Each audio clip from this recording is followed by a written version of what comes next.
Hi guys, hope everybody is doing really well today. I've left it a few days between the Guess the Price video, just in case we had any latecomers.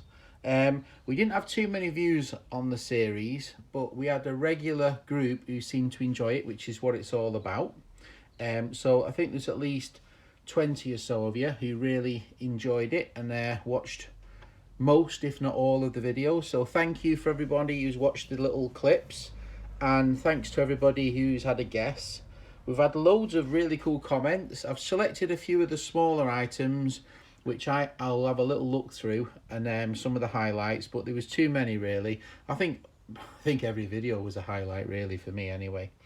So we had loads of guesses, and in the end, we had all the guesses were all within the same amount of, so I couldn't believe how accurate the guesses was.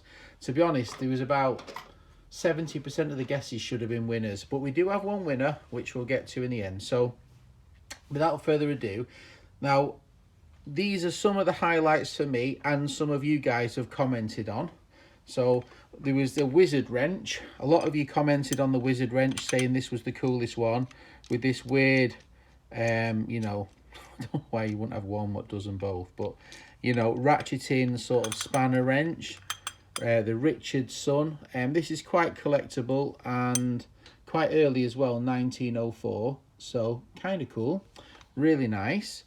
A lot of you like the little wrenches. The little wrench video was quite good, like the little King Dick with the little chrome still in nice condition, which is lovely. A lot of you commented on this one, thought this one was really cool. I really like the little box ones. I thought it was really good. Some of my favourite items of it was this screwdriver with the ground points. You can see that they're ground sort of like a machinist, engineers sort of screwdriver. Really nice. I absolutely love this, the way it works. And it's such an early passing date as well.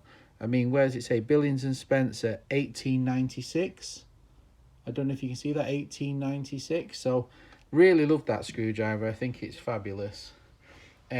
We had 3 pairs of these multi-tools made in the US. These are Dymaloy or Diamond brand with the little pliers and the little wrench on the end.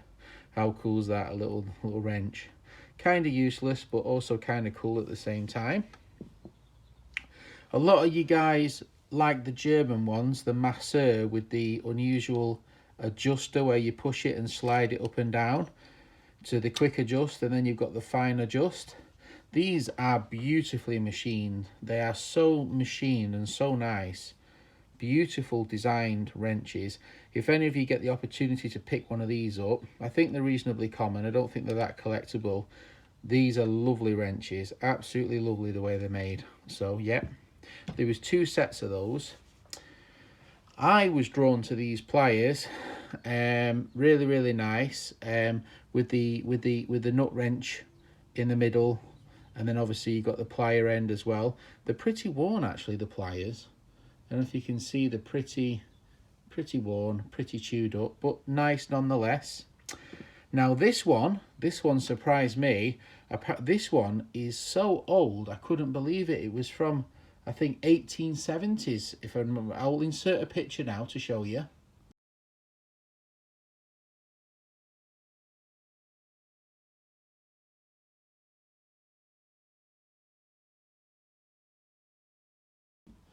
Yeah, and it was from very early, and not only that, it's like 142 years old, but not only that, it's quite collectible.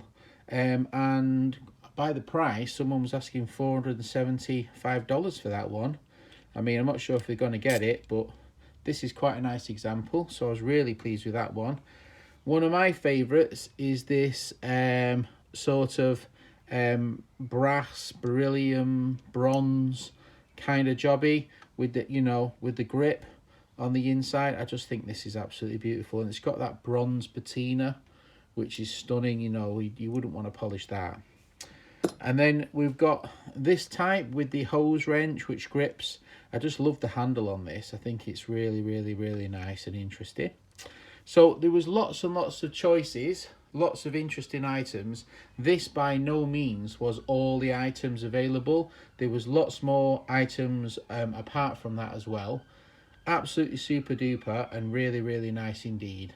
So a lot of you enjoyed it. Well, the few who actually watched the clips really seemed to get a lot out of it, which was the main reason for doing it. So now we get on to the price. So basically, I went there. Now, I did take him some packed lunch, which cost me £35, and it was £30 worth of petrol, but I'm not including that in the price because that's nothing to do with how much I paid for the items. So I paid for the items in total £2,200 for the whole lot. And I didn't negotiate, that was the price, and I paid it, and I thought it was really fair.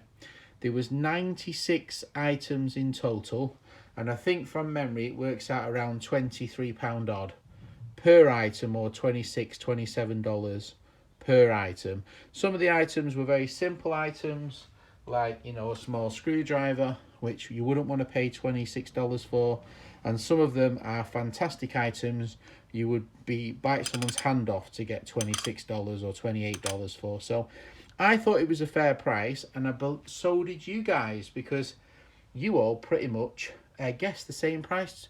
You know, it was unbelievable, the guesses. It was all within, you know, a couple of hundred either way. It was amazing. But we've got one guesser who pipped Essential Handyman by one or two, was Gary Kios. So well done to Gary Kios. His guess was 21.86, and I think Essential Handyman's was 22.14. So 86, or I think it was 16. So absolutely fantastic guess. So well done to Gary.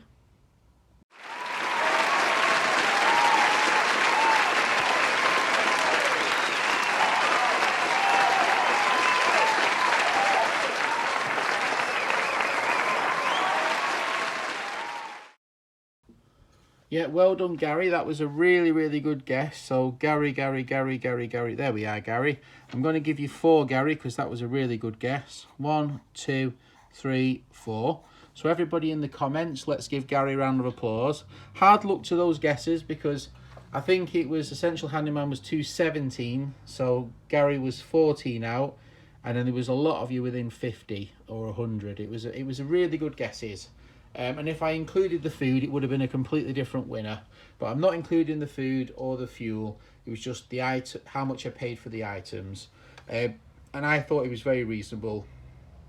You know, you don't get an opportunity to buy such unusual items somebody's collected over such a long period very often. And if you do, it's usually at an auction, and you have to pay a lot of fees as well, and you have to bid. So I think it was a very lovely opportunity for me, and I thought it was really kind of my good friend to help me to let me seed my collection with some interesting items, shall we say. All right, so massive well done to Gary. Excellent guess, mate. Well done to all the other guessers, and thanks to everybody who's left so many comments and so many guesses. It was fantastic. Hope everyone has a great day, and hopefully everybody enjoyed that tool haul. There'll be another one coming very soon from Alex. Really, really good as well. All right, take care. Bye.